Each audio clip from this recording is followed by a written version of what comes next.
Assalamualaikum guys, selamat kembali ke channel saya iaitu Peluru Hantu. Jadi, pada kali ini kita akan mengupaskan agak berbeza. Kali ini kita akan kupas selain daripada nasihat-nasihat. So, hari ini saya akan membuka segmen baru dalam channel saya iaitu bernama #infomedical.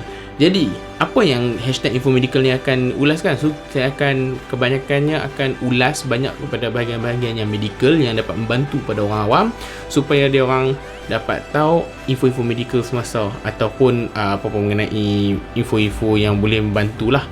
Jadi, topik kita pada kali ini iaitu #infomedical, sejarah kemasukan COVID-19 di dalam Malaysia. Ada ingat bila sejarah COVID-19 ni masuk? Mesti tak ingat kan? Ingat tak? I don't know. Jadi kita akan bincang, saya akan cuba terangkan bila dan bagaimana masuknya COVID-19 ini ke dalam negara kita. Jadi sebelum kita sembang panjang lebar pasal tajuk kita kali ini, mari kita layan intro dulu. Take me to Neverland.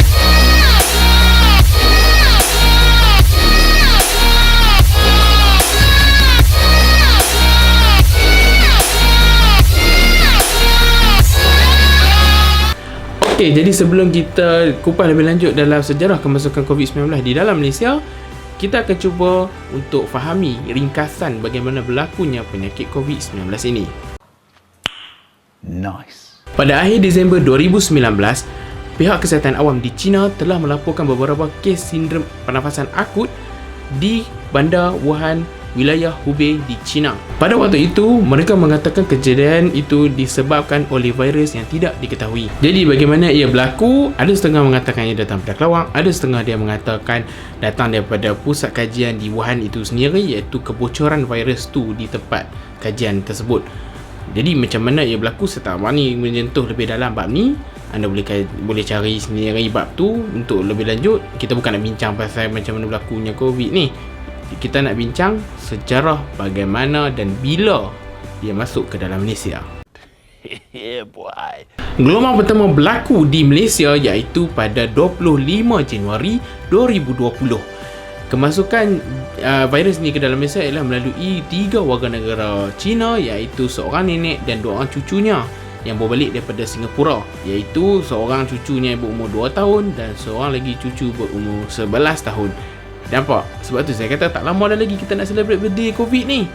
Berapa hari lagi? So, happy birthday COVID, setahun dah duduk kat Malaysia.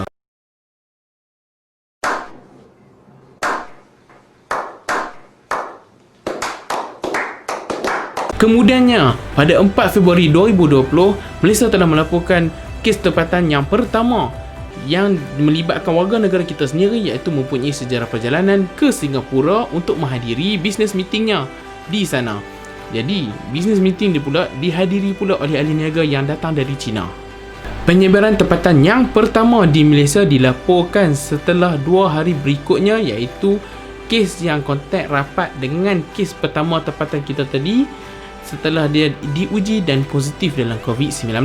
Gelombang pertama ini berlangsungnya daripada 4 Februari hingga 15 Februari 2020 dan dapat mengenal pasti 22 kes daripada gelombang pertama ni sahaja. 12 daripada 22 kes ni sahaja mempunyai sejarah perjalanan daripada negara dan wilayah yang terjejas. Tadi kita cakap pasal 12 orang tadi yang baru pulang, sejarah pulang daripada negara-negara terjejas. Campur pula lagi pada 8 daripada kes 22 ni adalah kontak rapat dengan kes positif tadi, dan ditambah lagi 2 iaitu baru pulang daripada misi kemanusiaan. Terdapat 11 hari berturut-turut tiada kes daripada 16 Februari hingga 26 Februari. Tapi gelombang kedua bermula pula pada 27 Februari 2020. Sebelum sempat lagi gelombang kedua ni nak habis, gelombang ketiga pula bermula pada 20 September 2020. Hai, bilalah kita nak dapat rasa pula tanpa kes berturut-turut macam mana 11 hingga 16 Februari ni.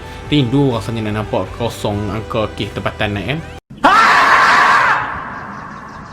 Pada gelombang kedua ni juga, Malaysia mengalami loncatan kes baru setelah IHR Focal Point Brunei Darussalam memberitahu kepada kementerian kita pada tarikh 11 Mac 2020 mengenai kes positif yang meningkat yang mempunyai sejarah perjalanan ke Malaysia untuk menghadiri perhimpunan keagamaan di Masjid Sri Petaling, Kuala Lumpur. Nak tahu berapa jumlah peserta yang menghadiri pada perhimpunan ini saja? Jumlah peserta yang menghadiri kepada perhimpunan ini saja adalah 16,000 peserta. 14,500 daripada peserta ni saja adalah daripada Malaysia. Sejak 15 Mac 2020, majoriti kes COVID-19 ini sahaja adalah para peserta yang mempunyai sejarah yang menghadiri ke majlis ini ataupun yang kontak rapat dengan peserta-peserta. Dua kematian yang pertama melibatkan kes COVID-19 ini sahaja dilaporkan pada 17 Mac 2020. Antara dua yang mati tadi itu adalah salah satu orang yang kes menghadiri kepada majlis perhimpunan tersebut. Setelah semua memberi kerjasama sebagai rakyat Malaysia yang prihatin, pada 8 Julai 2020 telah diumumkan secara rasminya penutupan kluster pada perhimpunan di Seri Petaling. Secara ringkasnya, kluster ini dikesan pada permulaan tarikh 11 Mac 2020 yang telah menjangkiti individu sebanyak 3,375 individu yang daripadanya sampel yang telah diambil berjumlah 42,023 sampel dan mencatat 34 kematian dalam kluster ini sahaja. Baru habis sembang pasal gelombang kedua. Jangan mengantuk lagi, ada lagi gelombang yang ketiga. Satu lagi, ni mic hampa.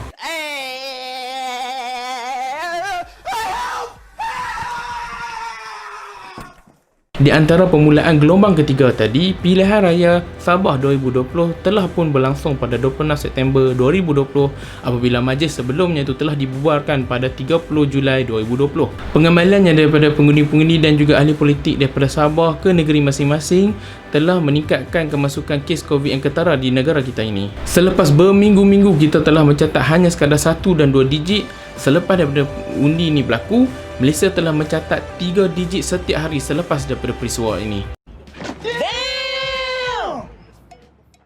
Saya bukan nak mengatakan bahawasanya daripada Sabah ni yang problem, bukan, kerana pilihan raya negeri ni yang punca adalah salah satu penyebaran ni semakin rata-rata naik. Pada 18 November 2020, Perdana Menteri Malaysia telah mengakui pilihan raya negeri Sabah pada September lalu adalah punca daripada gelombang ketiga di Malaysia ini.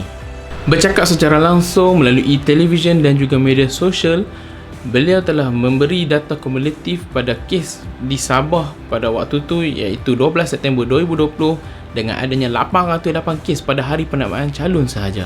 Pada hari pengundian iaitu pada 26 September 2020, kes telah melonjak hampir 2 kali ganda iaitu dengan jumlah 1,547 kes. Dalam peratusannya iaitu 91.5% sahaja yang telah naik. Maksudnya tadi 88 kes, sekarang naik hampir 2 kali ganda, 1,547 kes. 4 minggu kemudian pada 24 Oktober 2020, Sabah telah mencatat 11,285 kes secara kumulatif, menjadikan ia negeri yang pertama mencatat kes sebanyak 10,000 kes ke atas. Dan sebagai info tambahan, data setakat pada hari 6 Januari 2021, Sabah telah mencatat kes sebanyak 38,960 kes dan mencatat kes kematian sebanyak 277. Oh my god! Sebagai info tambahan juga, setakat 6 Januari 2021, kluster yang telah direkodkan sebanyak 561 kluster.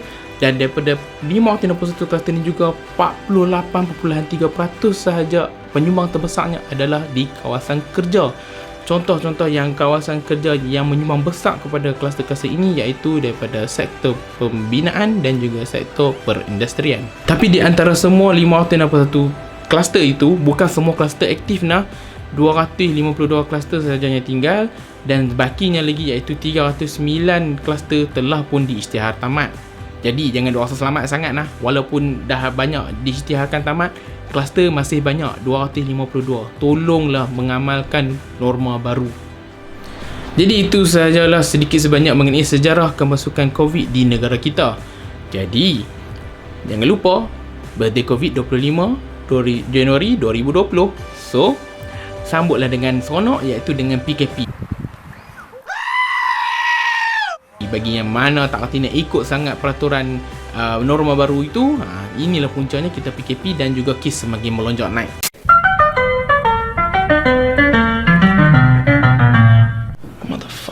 Jadi setakat itu saja saya punya perkongsian setakat ni. Jika anda rasa ilmu ini manfaat, sila tekan like. Dan jika anda rasa ilmu ini manfaat untuk dikongsikan kepada orang-orang lain, sila tekan share. Dan jika anda ingin tahu video-video saya akan datang, sila tekan butang subscribe dan juga butang loceng di tepinya supaya anda mendapat notifikasi iaitu video-video saya akan datang. Okey? Tanpa melengahkan masa, Assalamualaikum. Peace out.